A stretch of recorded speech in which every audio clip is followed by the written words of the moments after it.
Hi hello, അപ്പോൾ എന്തൊക്കെയുണ്ട് മക്കളെ വിശേഷം? എല്ലാവർക്കും സുഖമല്ലേ? അപ്പോൾ എല്ലാവർക്കും സുഖമാണ് വിചാരിക്കും കേട്ടോ. അപ്പോൾ നോമ്പൊക്കെ അവസാനത്തെ 10ലേക്ക് ആയില്ലേ. നല്ല ചൂടും നല്ല വെയിലും അതുപോലെ ഇടയ്ക്ക് നല്ല മഴയൊക്കെ ആയിട്ട് ഇങ്ങനെ ഉഷാറായിട്ട് പോകണല്ലേ. അപ്പോൾ ഇന്ന് ഞാൻ വന്നിട്ടുള്ളത് നല്ലൊരു ഇഫ്താർ വിരുന്നിൻ്റെ വീഡിയോ ആയിട്ടാണ്. നമ്മളെ VD സതീശൻ സാറിൻ്റെ ഇഫ്താർ വിരുന്നാണ് ഇവിടെ കോഴിക്കോട് ഗോകുലം ഹോട്ടലിൽ വെച്ചിട്ട്. അപ്പം കണ്ണിനും കാതിനും നല്ല കുളിർമയുള്ളൊരു വിരുന്നായിരുന്നു. അപ്പോൾ അതിൻ്റെ ഒരു വീഡിയോ കുറച്ച് എഡിറ്റ് ചെയ്താൽ കേട്ടോ. അപ്പോൾ വീഡിയോ എല്ലാവരും കാണുക, സപ്പോർട്ട് ചെയ്യുക. ആദ്യമായിട്ട് കാണുകയാണെങ്കിൽ സബ്സ്ക്രൈബ് ചെയ്യാൻ മറക്കരുത് കേട്ടോ.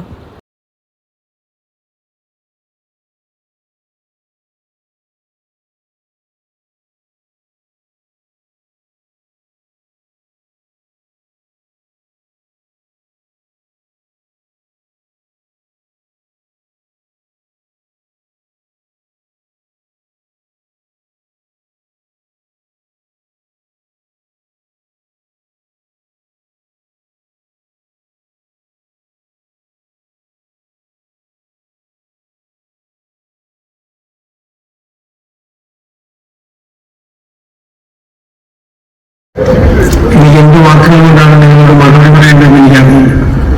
ഇത് സ്നേഹത്തിന്റെ, എല്ലാവരും പറഞ്ഞത് ഒരേ സാരമാണ്. ഇത് സ്നേഹത്തിന്റെ, ഒരുമയുടെ, കൂട്ടായ്മയുടെ എല്ലാം സന്ദേശമാണ്.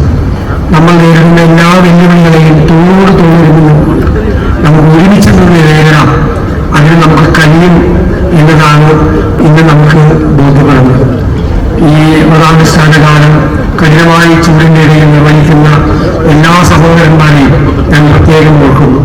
ആത്മാവും മനസ്സും ശരീരവും എല്ലാം നവീകരിച്ച് ഒരുപാട് നല്ല കാര്യങ്ങൾ ചെയ്യാൻ വേണ്ടിയിട്ടുള്ള തയ്യാറെടുപ്പാണ് നിങ്ങൾ നടത്തുന്നത്. ഇസ്ലാം കാരുണ്യത്തിന്റെ മതം കൂടിയാണ്. ഒരുപാട് സങ്കടങ്ങളെ കാണാൻ, ഒരുപാട് പേരെ ചേർത്ത് നിർത്താൻ, എല്ലാവരെയും സ്നേഹിക്കാൻ, നമ്മൾ നേരിടുന്ന വെല്ലുവിളികളെ ഒരുമിച്ച് നേരിടാൻ നമുക്ക് ഈ കൂട്ടായ്മയ്ക്ക് കഴിയട്ടെ എന്ന് ഞാൻ പ്രാർത്ഥിക്കുന്നു, ആശംസിക്കുന്നു. എല്ലാം നന്മകളും. അസ്സലാമു അലൈക്കും. എല്ലാ സഹോദരന്മാർക്കും എല്ലാ സംഘടനാ പ്രസ്ഥാന പ്രതിനിധികൾക്കും അഭിവാദ്യങ്ങൾ അർപ്പിച്ചുകൊണ്ട് ആദരണീയനായ പ്രതിപക്ഷ നേതാവിൻ്റെ ഈ സഹോദര സമൂഹത്തിന് എല്ലാവിധ അഭിനന്ദനങ്ങളും അർപ്പിക്കുന്നു. ഇങ്ങനെയുള്ള സംഭവങ്ങൾ മനുഷ്യരെ ഒന്നായി കാണുവാൻ, ഈ സഹോദരൻ നിലനിർത്തുവാൻ വളരെ പര്യാപ്തമാണ്. ഇവിടെ പ്രധാനുഷ്ഠാനത്തിൻ്റെ മാസമായ പരിശുദ്ധ ഖുർആന്റെ അതിനോടനുബന്ധിച്ചുകൊണ്ടാണ് ഇഫ്താർ എന്ന് പറയുന്നത്. നോമ്പ് വ്രതം അനുഷ്ഠിക്കൽ കൊണ്ട് ആരോഗ്യം നന്നാകും. ഒരുപാട് ഗുണങ്ങൾ സാമ്പത്തികമായി ശാരീരികമായി ലഭിക്കുന്നുണ്ട് എങ്കിലും ഏറ്റവും കൂടുതൽ ലഭിക്കേണ്ട ഒരു ഗുണം മനുഷ്യനാവുക, മനുഷ്യത്വം നഷ്ടപ്പെടാതിരിക്കുക എന്നുള്ളതാണ്. നമുക്കറിയാം, ഏറ്റവും കൂടുതൽ പ്രാർത്ഥനയ്ക്ക് ഉത്തരം ലഭിക്കുന്ന ഒരു സമയമാണ് ഇഫ്താറിന്റെ സമയം, വ്രതം മുറിക്കുന്ന സമയം, നോമ്പ് മുറിക്കുന്ന സമയം. ആ സമയത്തിലേക്ക് നമ്മൾ അടുത്തുകൊണ്ടിരിക്കുകയാണ്.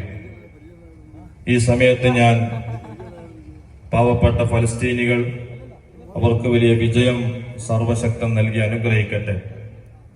അതുപോലെ ഒരുമിച്ചുകൂടെ നമ്മളൊക്കെ ഒരു പ്രതിജ്ഞ എടുക്കണം. നമ്മൾ ആരും ഇന്ന് കേട്ടുകൊണ്ടിരിക്കുന്ന വളരെ സങ്കടകരമായ ലഹരി എന്ന് പറയുന്ന വിപത്ത് നമ്മൾ ആരും ഉപയോഗിക്കുകയില്ല.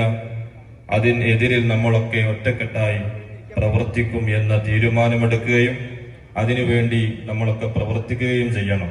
ഖുർആൻ ഒരു റമദാനിലാണ് ആദ്യമായി അവതരണം ആരംഭിച്ചത്. 23 വർഷം കൊണ്ടാണ് പൂർത്തീകരിച്ചത്. എന്തെല്ലാം മനുഷ്യരോട് പറഞ്ഞതോ, ഏകനായ ദൈവത്തിന് സൃഷ്ടികളായ മനുഷ്യരായ എല്ലാം ഒന്ന്, മുതലാളിയും തൊഴിലാളിയും യോജിപ്പിച്ചുകൊണ്ട് പലിശ നിരോധിക്കുകയും പാവങ്ങൾക്ക് ധർമ്മം ചെയ്യാൻ നിർബന്ധിക്കുകയും ചെയ്തുകൊണ്ട് മനുഷ്യരെ ഏകോദ സഹോദരന്മാരാക്കി തീർക്കാനുള്ള ആഹ്വാനമാണ് പരിശുദ്ധ ഖുർആനിലുണ്ടായത്. സന്ദേശമാണ് ഈ കാലഘട്ടത്തിൽ ഏറ്റവും ആവശ്യമായ ഒന്നുകൂടിയാണ് ആ സന്ദേശം. അതിനപ്പുറം മനുഷ്യനെ സംബന്ധിച്ചിടത്തോളം ഇവിടെ എല്ലാവരും പറഞ്ഞതുപോലെ വളരെ പുണ്യം പ്രതീക്ഷിച്ച് നിർവഹിക്കുന്ന ത്യാഗോജ്വലമായ ഒരു മാസം, അതിൻ്റെ ആ ഒരു